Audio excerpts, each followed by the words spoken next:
There's this estimate that in the next 10 years, 70% of accountants today will retire. No one says, I want to be an accountant. It's usually engineer, lawyer, doctor. David Tran, CPA, tax strategist, and the founder of Prime Path Advisory. He helps clients save millions in taxes with advanced IRS compliance strategies that protect their wealth for the long term. Death and taxes are inevitable. Death and taxes are inevitable. In the last 50 years. Why has tax evolved so much? The majority of Americans never been taught how to manage money and how to optimize taxes. The end goal isn't necessarily tax savings, the end goal is wealth building. Once you've invested for that duration of time, it doesn't matter where you time the market, you will have a positive ROI. One of the big trends on social media right now is this millionaire migration happening out of China, India, even happening out of California, people moving to Florida, Puerto Rico. Highly recommend you do not do that. Your quality of life is so much more than money. I don't personally recommend people move for the sake of taxes because... For people who don't know you, how do you help people? Yes, so a lot of what I do is education. So a lot of times people from different backgrounds have different experiences growing up with different levels of financial knowledge. More times than not, if you are in a financially advantageous position, you learn something from your parents. But for a large percentage of Americans, arguably a majority of Americans, you've never been taught how to manage money and how to optimize your taxes. So strategies that exist out there fully legally and part of the IRS code go untouched and untaken advantage of by most people just because they lack that knowledge and wisdom. That's interesting you said that because I did my MBA and they never taught us anything about taxes in MBA. Okay. No, nothing about taxes. Why is that? I presume that the educational system is antiquated in its nature. It's originally designed for a different era than where we are today. Taxes got significantly more complex over the last 50 years as more people engaged in side gigs, in entrepreneurship. And what used to be fine in the sense of you join a company, you get a W-2, your taxes are withheld for you, became a lot more complex as people dive into a more nuanced set of situations. And that's super interesting. And why has tax evolved so much in the last 50 years? There's still a lot of legal loopholes, right? And basically your job is identifying that. That's correct. There's a lot of things that still exist. I don't think of them as loopholes that were abusing the law or we're taking advantage of the law in the legal ways the IRS allows us to. For example, the government wants to incentivize certain behaviors, entrepreneurship, property ownership, because a lot of these things create businesses or create work for people. They create opportunities for people for employment, opportunities for contractors to be involved. It creates this ecosystem where not just the investor is flourishing, but the people around them are flourishing as well, which is a good positive sum for all of society. So I do want to get into step by step some hacks that I'm sure you will mention in the podcast. Yeah. But before we get into it, I would love to know more about how you're using AI. And because AI is the next technology that I'm pretty sure is going to automate a lot of tax. Yeah. And I'm not sure if QuickBooks is already using AI in their technology. But how do you use AI for taxes? Yeah, good question. AI for taxes is something I definitely see evolving over the next few years. Experts expect that in the next 3-ish years, maybe even as fast as 2 years, we're not going to need tax filing software for the average person. You're just going to take your W-2, it's a PDF, you just drop it in some web interface, and it'll generate for you the tax return for you. You click another button, it gets e-filed, and that will be the extent of your tax filing. And that'll be, for most people, most Americans will be able to file through AI is what a lot of experts assume. How I use AI myself, I use ChatGPT almost every day just to better understand the tax law and how things are changing. For example, there was a new bill that was put forth recently by the Trump administration. It is very long if you want to read the whole thing. But I specialize in working with my clients on certain strategies that revolve around certain portions of the tax code. And I'll make sure that those sections I well understand. And just going back and forth with a bot, it's fairly intelligent. It references all sorts of tax laws historically, as well as legal court cases on those tax laws to break down why things are the way they work, or how things are the way they are, and then how things have been judged in the past when brought up in a tax court. Death and taxes are inevitable. Huh? Death and taxes are inevitable. But the Trump administration is interesting because they're making a lot of changes. That's correct. And I think they're planning to remove capital gains tax for a lot of high net worth individuals. How can someone who just got into money recently, what are some strategies they can use throughout the year? Not just at the end of the year, but throughout the year to reduce their tax bill? That's a good question. Most strategies actually revolve around planning ahead of time. If you're trying to apply all of your tax strategies in your December at the 11th hour of the year, you're probably too late. A lot of these things require preparation and time in terms of the documentation. The IRS wants to see you documenting all of your expenses throughout the year instead of just shoving it all in the last second. The average person who is a W-2 employee, this is where I wish I can do more for them, but unfortunately I can't. There's contributions you can make towards your retirement accounts. People know about these like backdoor ways to contribute into retirement as well, but there's no real way. There's no significant way beyond what is probably common knowledge at this point in terms of deducting your taxes if you're a W-2 employee until you cross certain income thresholds, at which point I'd recommend starting a business because you have more financial capacity to invest as well as to bear risk. There's this common misconception that you can write off most of your expenses when you're filing taxes. Can you demystify what people can write off and cannot, and some of the stupid things you've seen people approach you with? This past week, I was watching this video on TikTok about this guy saying how he's writing off his trip to Disneyland as a business expense. I'm not your tax advisor. I'm not a lawyer, but I highly recommend you do not do that. I highly recommend you don't write off a trip to Disneyland as a business expense unless you happen to do a very distinct business with the Disney Corporation or are doing something that's very distinct that requires that as an ordinary necessary business expense, as opposed to you stretching the law in your favor. What else? What about cars? Cars are an interesting category because there is a section where you are entitled as a business owner to use your vehicle, your personal vehicle, towards your business for business purposes. And there's two ways you can deduct a car. The common one is a standard deduction or standard mileage deduction, where you track your miles onto like ABC date. I went from A to B location. That's 7 miles. I record that on that date, record the purpose of that trip, and then I can deduct 7 miles worth of the standard mileage deduction for that. And then there's the other one where you calculate the actual cost, where you're like, okay, I use my car 60% of the time, 60% of the costs associated to managing this car, not keeping the car, including a bit of depreciation, can be calculated as a number that you put into the tax software. One of the most common decisions when people buy a car is, should I finance, lease, or should I pay cash? What would you recommend, just from a tax standpoint? From a tax standpoint, the answer is actually going to, as with many things, the answer will depend on your financial situation, your financial goals, and the use case of this car. If it's going to be a 50-50 use case for personal versus business versus an 80-20 or a 90-10, it's going to be a little different, as well as the actual numbers. I can't definitively say there's no universal best answer, but in more cases than not, I think leasing has its place. Leasing has its place if the numbers are right. So even in taxes, I feel like California and New York are known to be the probably the worst states in terms of taxes. How do you feel about that? I understand why they make taxes the way they are, because they're highly attractive places to live. From a government standpoint, let's assume for a second the government's a business and you have an attractive asset, you can just charge a premium for it. That's pretty common in the space of capitalism. As a consumer, as someone who resides in California, as you reside in California, I hate it. I'll do everything I can legally to pay less taxes by using legal strategies to make it a little more affordable to live here for anyone who wants to partake in life in these great states. Yeah, one of the things that really baffled me was when I had this job and how much I was paying every month in payroll taxes and ADP and Social Security every month. It was ridiculous. People think their taxes are limited to what they see at the end of the year or their tax filing. It's actually throughout the year. Every payroll deduction, every time you get your payroll, there's some money that's deducted before you receive the cash. And on the employer side, there's the same thing. And for people who are contractors or self-employed, they're paying both sides of the equation, and their marginal tax rate can actually exceed 50% because of this. One of the big trends on social media right now is this millionaire migration happening. Out of China, India, even happening out of California, people moving to Florida, people moving to Puerto Rico. Do you suggest that to your clients? So it's funny. I specifically work with clients who want to stay where they're at. Every I say 1 in 10 already has the predisposition where they want to move to a lower tax state. A lot of Californians move to Texas. Very common move for tax reasons as well as quality of life reasons. I fully get it.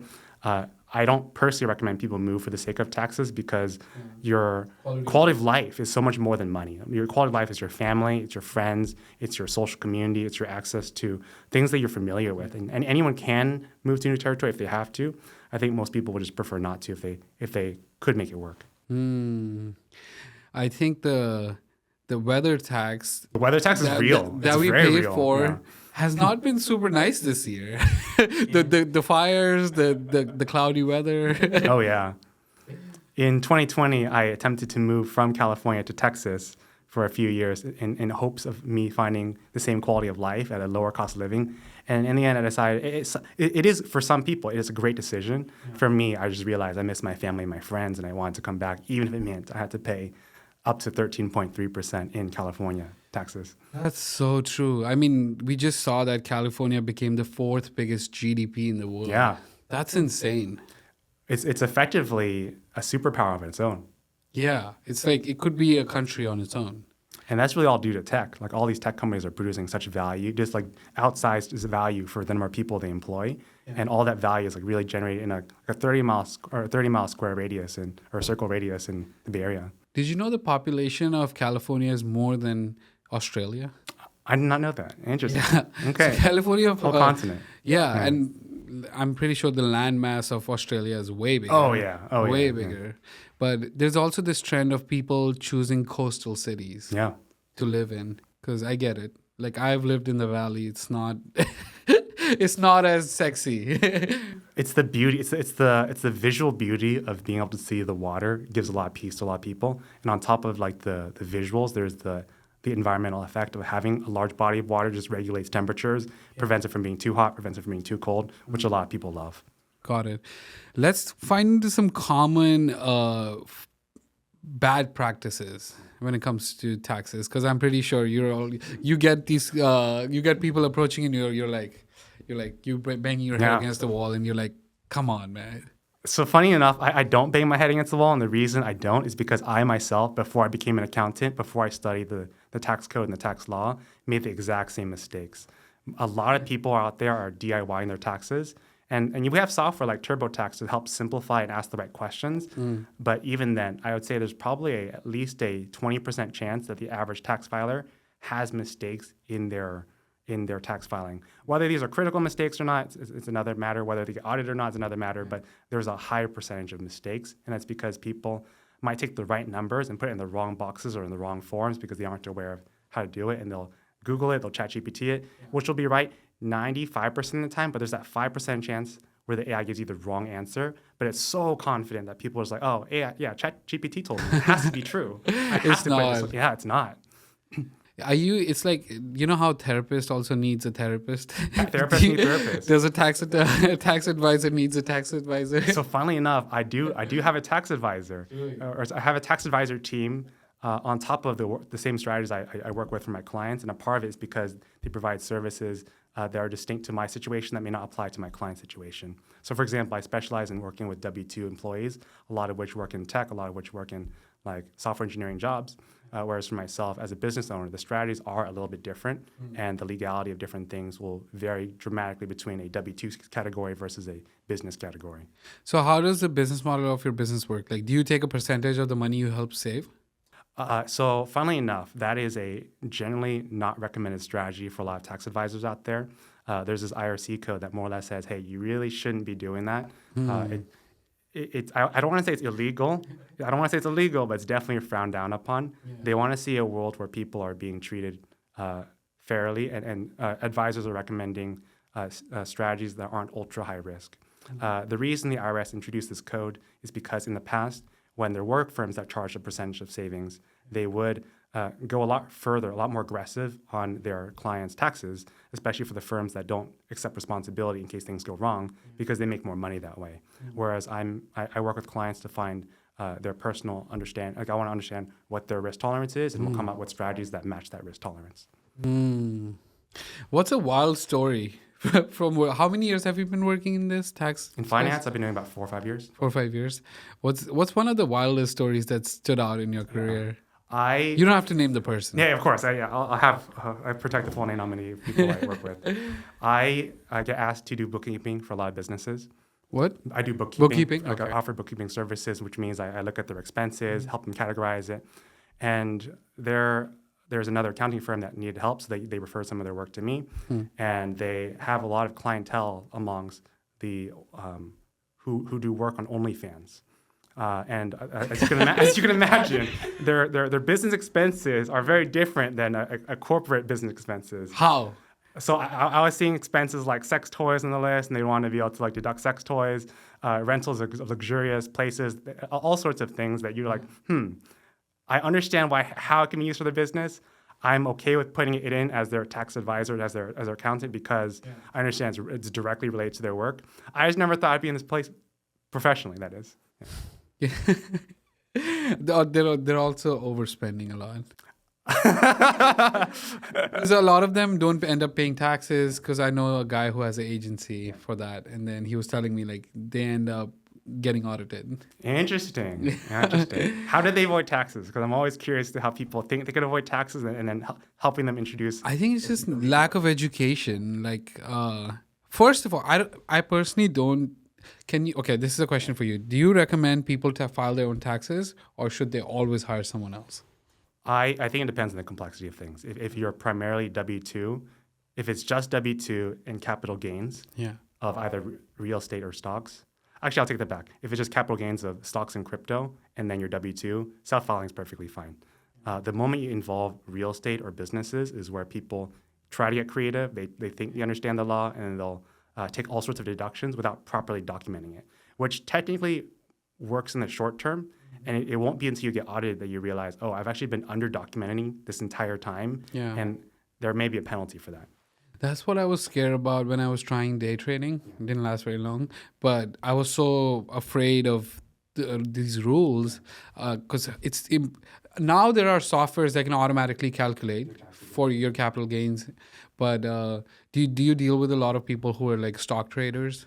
I literally talked to a client who stock trades this past week. And so one of my strategies is we'll set up a business with our clients, and we'll help them buy assets that have they have useful life, and we can depreciate these things because they're assets.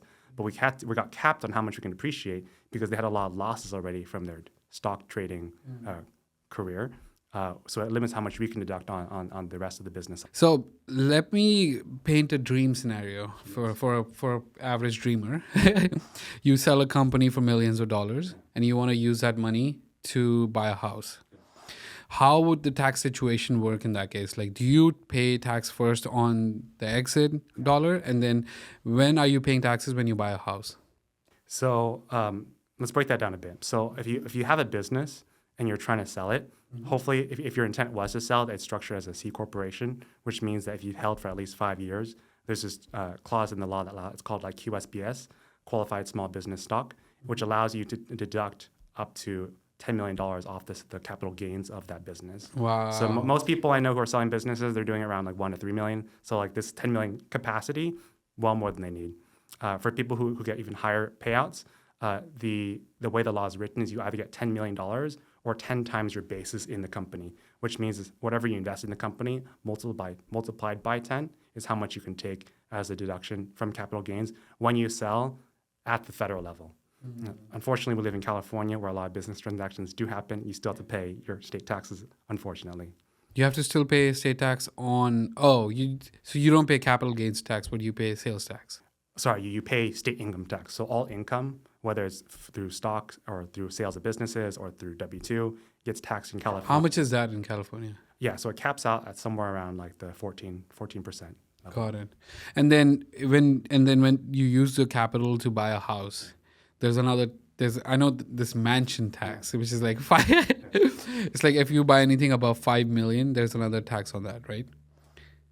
That one I actually don't know about, so we'll cut that one out of the show. Okay. But when you buy a house, do you have to pay a tax, or when you sell, like when do you have to pay a tax? Like you will pay sales tax on the house, but you won't have to pay any capital gains tax on the house until you sell the house, and that's only if you sell it to gain. And to go back to your previous question about how you can manage the taxes of a sale of a large business. So on top of QSBS, you also get the opportunity to sell your business in installments. So you can spread out over multiple years.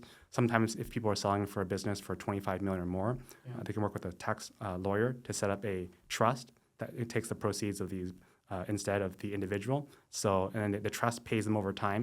So the income is spread out over multiple years as opposed to like all in one day. One of the things I was reading about, like these high ultra net worth individuals, they don't pay taxes because their compensation is usually in stock and they usually borrow money against that stock. That's right. And that's how they defer the taxes. Yes. So I think I use the example of Mark Zuckerberg all the time. Okay. He has a lot of shares of Meta, as you can imagine. He has no need to ever sell his shares. And what he does instead is he goes to the bank and say, hey, I have billions of dollars in market capitalization of Meta shares. I would like to take a $1 million, $2 million, $3 million loan. It doesn't actually matter. And there's been seasons of history in the last few years where the interest rate on a margin loan got as low as around like 1% So he's effectively paying 1% versus capital gains of, call it 20, 23% for him, plus the California state taxes. So he's really just paying a sliver of what he could be paying if he decided to sell instead. And then his strategy, which is, this is me presuming, I don't actually know. But then when is he selling the stock? He doesn't. So when he dies, the way it works is when you die, you can pass on your assets to your beneficiaries, and the value, the cost base of the stock gets, it's called stepped up to whatever it is at the market value of that day that you die, which means that all the taxes owed between that or when he got the stock to when it was passed on to a beneficiary gets completely eliminated. Oh, so he's just paying the 1% interest every year. Correct. That's it. And that 1% of 1 billion is a lot of money. It's 1% of whatever he is choosing to borrow. Yeah. So he probably isn't borrowing that much. His residence is in the tens of millions, I believe, but that's a tiny fraction of how much he owns, or in terms of Meta stock. Yeah, even Elon, like I see everyone does this. Yeah, everyone who has sufficient amount of capital does this. I have clients who have like 7-figure amounts of stock, and they don't want to sell. Their strategy is very similar to these ultra high net worth individuals, despite being at that 7-figure level. And their strategy is, well, I want to hold on to this forever. And there's ways you can make money off of the wealth that you own. So for example, people do options. Some people do options, which means that you're making an income off of the assets you already own. And sometimes if the option goes in like one way or the other, you might have to be forced to sell or you're forced to buy, but you can make money off of that as people want income-producing assets, and they used to classically people don't think about stocks as income-producing assets unless there's a dividend until you involve stocks, until you involve stock options, which give you the opportunity to make income off of your assets. I was trying to buy a crypto-backed mortgage house, but it didn't work because the volatility of crypto is insane, and I think those companies went out of business. I used to look into that, and I'm like, wow, this is. From a tax advisor perspective, this is one way you can launder a lot. Not that I encourage anyone watching this episode to launder money. I just like to look at what's out there. This is one of those ways you can launder a lot of money.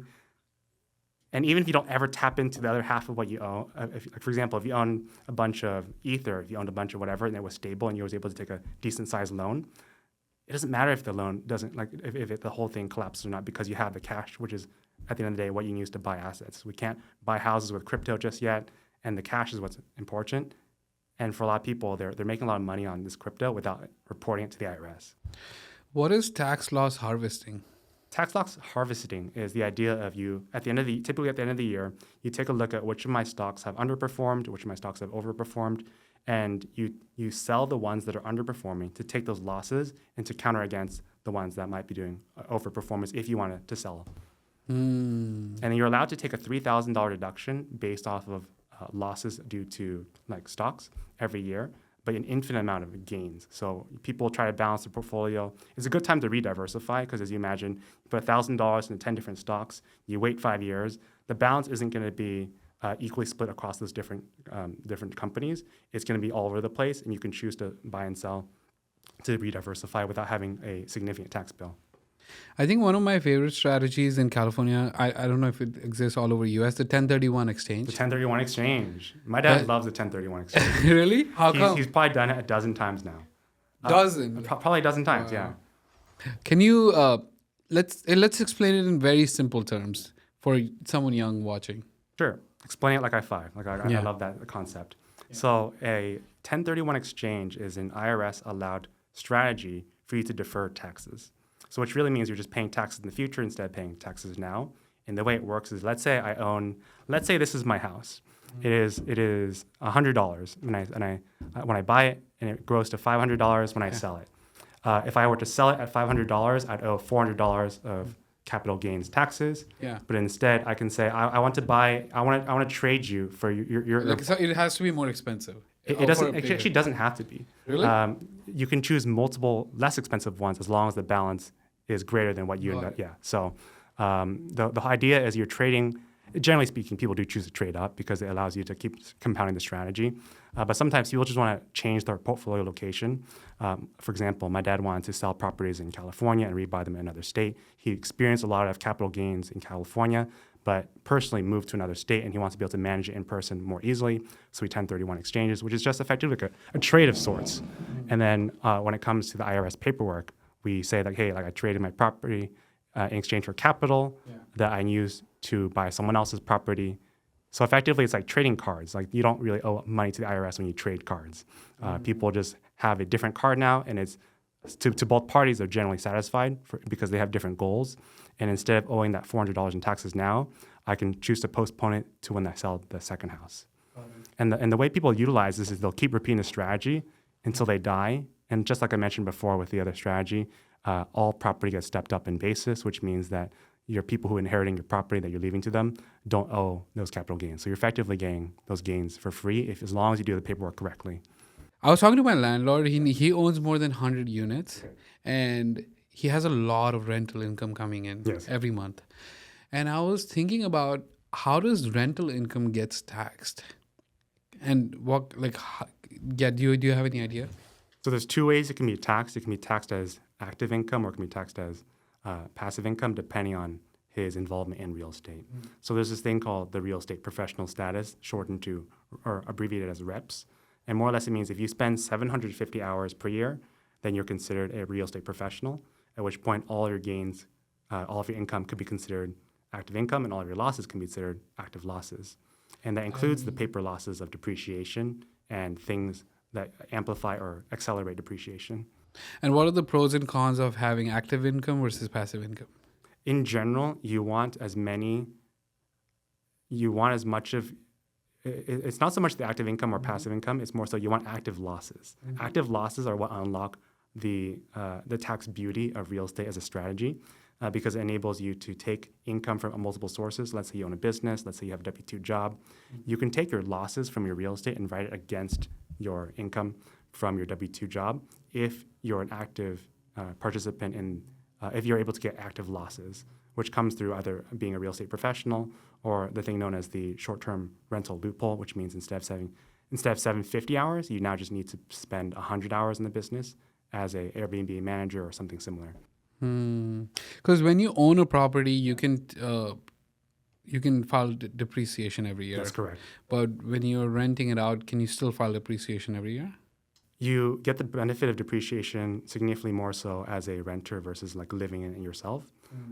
As a person who rents property, a typical residential home could be depreciated over around 27 years instead of, 27 years is the standard.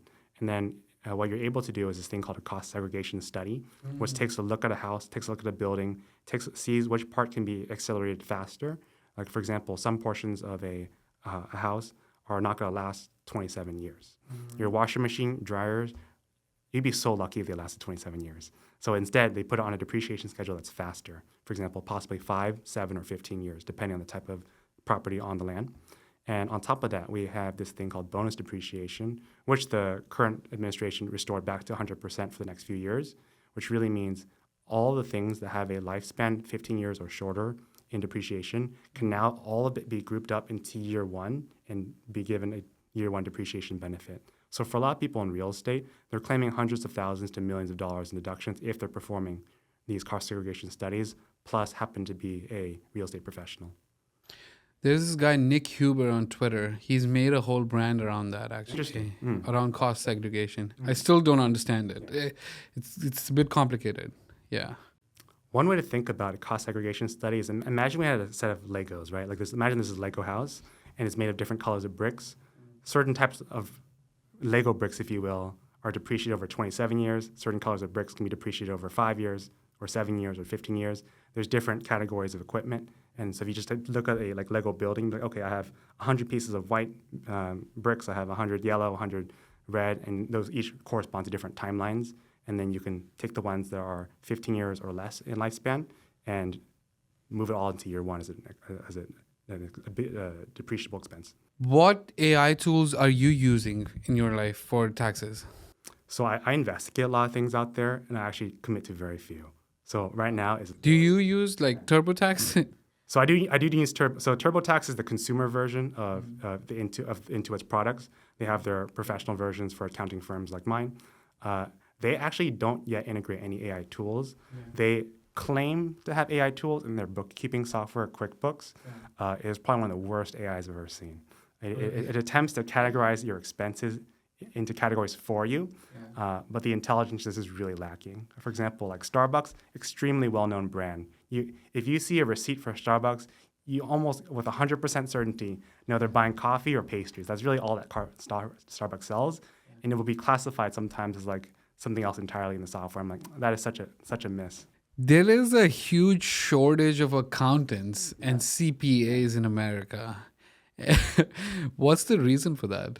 So to expand on that number, there's this estimate that in the next 10 years, 70% of accountants today will retire. And a part of it is I think there's just, in a capitalistic society, we want to have a good balance between what supply and demand are for virtually everything, be it goods and services as well as careers and opportunities for people.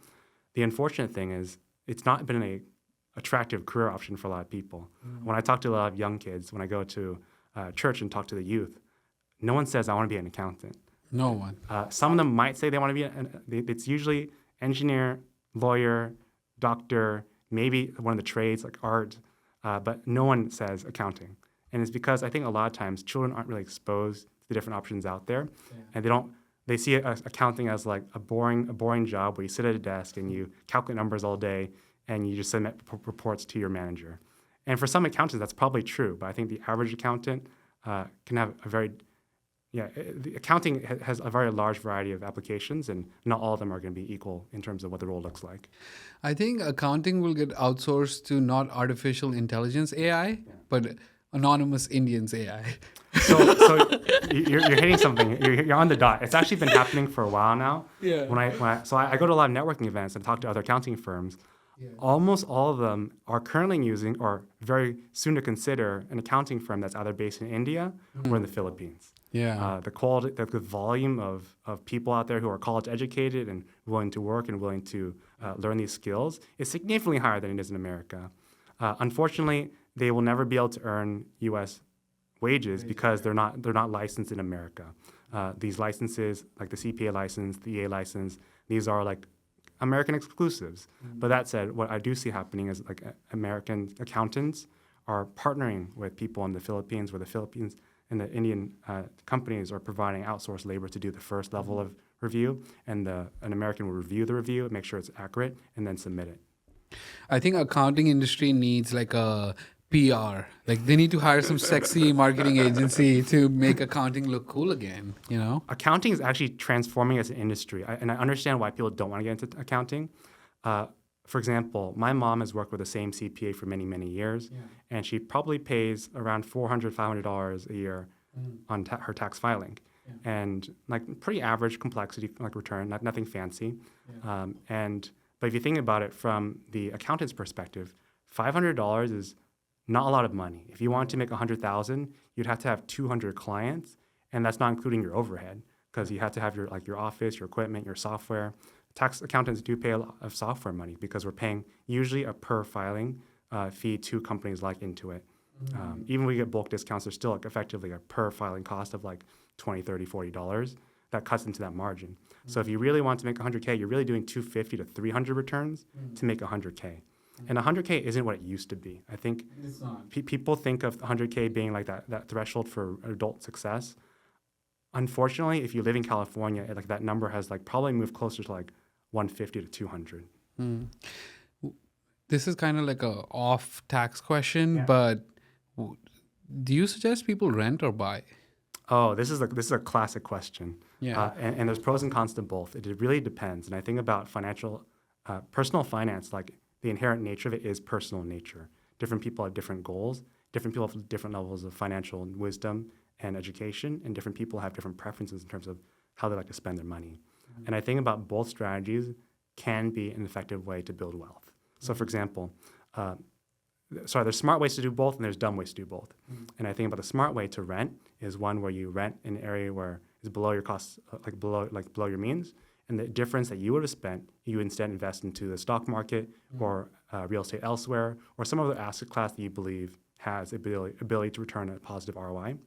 And if you're owning, then you're effectively forced to save in the sense that a part of your mortgage payment goes towards building up your equity in the home, which means that 30 years later, when your loan's paid off, the home is fully yours and it's an asset that you own. You can pass it down to your children, and you can live in it without having to pay anything other than property taxes, which is a beautiful thing.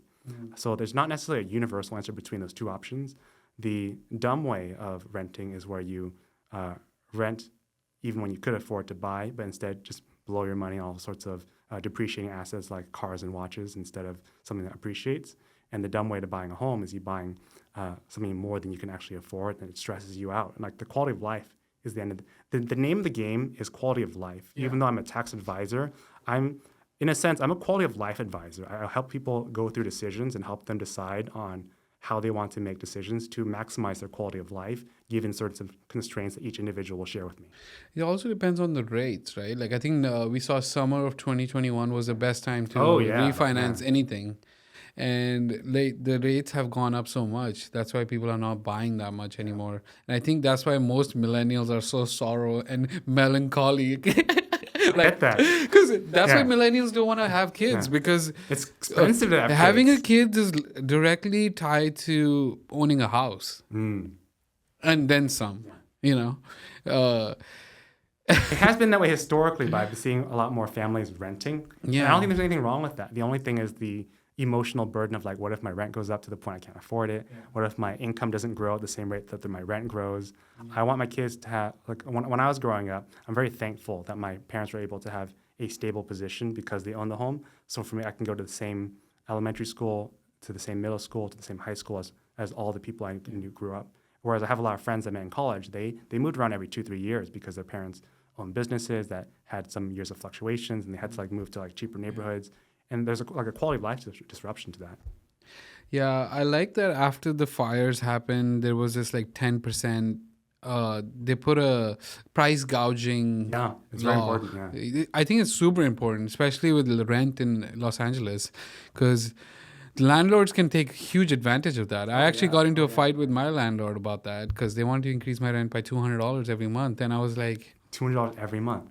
Okay. And again, this is a unit with no washer dryer, and there's a lot of things that they've cheaped out on, but I was contesting it, and they're like, hey, this is the law. And they actually were, by law, they actually were able to. They generally can do that, yeah. Yeah. It is an asset that belongs to them. But there should be a cap to that. Yeah. Because overall it hurts like the society negatively, because it can make the inbound of international people to come in and take over locals' places, If you visit the neighborhood where I grew up, you can go on a walk. I like to go on walks with my family, and we'll go walking around like 6-7 p.m. And I'd say 2/3 of the houses are just pitch black. And the reason they're pitch black is because no one lives there. These are properties owned by people who... Don't even here. They're not here. They're in China. They're in Taiwan. They use this house maybe a few months out of the year, but because they own these homes on paper, it removes it from the supply from the market without necessarily improving the quality of life for people who actually want to buy in that territory and raise a family and use the home actively. I was visiting my family in Seattle, and my uncle told me that there's a lot of buyers from China specifically that have a lot of money, but then they don't want to buy assets in China. Yeah. Because the government can seize it. Yeah. So what they do is they call these real estate professionals in Seattle. They buy the house. They literally overbid. They're not even negotiating. They overbid. Yep. And then they tell the real estate agents to just hold on to the key. Yep. And they don't even show up for years sometimes. I'm convinced the house I'm living in right now, that is exactly the situation. I have never once talked to the person who owns the property, and I've been living here for now 3 years. And do you have like a manager? There is a manager. Yeah, a trust. They hired the manager to manage these properties in the complex. Okay, let's talk about an average person who makes like 150, 200K a year, which is most people in America. How can they save money on taxes? Yeah, so it comes down to the first thing I would say: the best investment you can ever make is investments into education. You don't have to like pay money. I'm not saying you should pay money. You probably shouldn't pay money. Find a lot of education on YouTube for free. You can find a lot of things around real estate, different businesses you can start.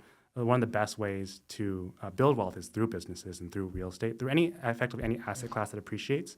Do your research as to what is effective, and then a lot of these things. The end goal isn't necessarily tax savings. The end goal is wealth building, and I think about them like there's different sides of it. There's the investment side as well as the tax management side. Unfortunately, at 150 to 200, there's not a lot of things you can do outside of educating yourself. Educating yourself will take your income to the next level, either through helping you level up in your career, which is what generates, for a lot of people, the largest delta in their life. For example, a lot of people I work with in the engineering field historically are really good at their hardcore like science skills. They're very good at engineering. They're very good at software engineering, design, all that sort of stuff. But their communication skills are poor. And that's the thing that's stopping them from getting a promotion, 2 promotions, 3 promotions. I know people who when I worked with them, they were capable of getting probably 2 or 3 more promotions where relative to where they stopped. But I think their soft skills are what were holding them back from getting to that next level. And those levels are very, very powerful in terms of like income gain. Like I think someone who is at that 150 level with really good soft skills can probably easily get to 300. And with 300 is where a lot of new tax strategies unlock because you have a little more bandwidth to invest and to have assets that have tax benefits. One of the most common advice that we get is the Warren Buffett approach, right? Investing money in S&P Index. Oh yeah, I remember what I was going to say now. Yeah. Okay. So the most important thing is time in the market, not necessarily Time in the market, not timing the market. Yes. So some people think that like they're smart enough to know like, oh, there's some upcoming news bit that's going to affect so-and-so stock. By the time you hear on the news, every algo trader out there, all these mega firms who have lots of money to invest, they already have AI robots that read the news faster than you can read it, and they've already made money moves to move money in the right direction. For the average person, you want a diversified portfolio, and you want to be in it for a long, long time. We're not talking about 3 to 5 years. We're talking about 7+ years to really see the benefits.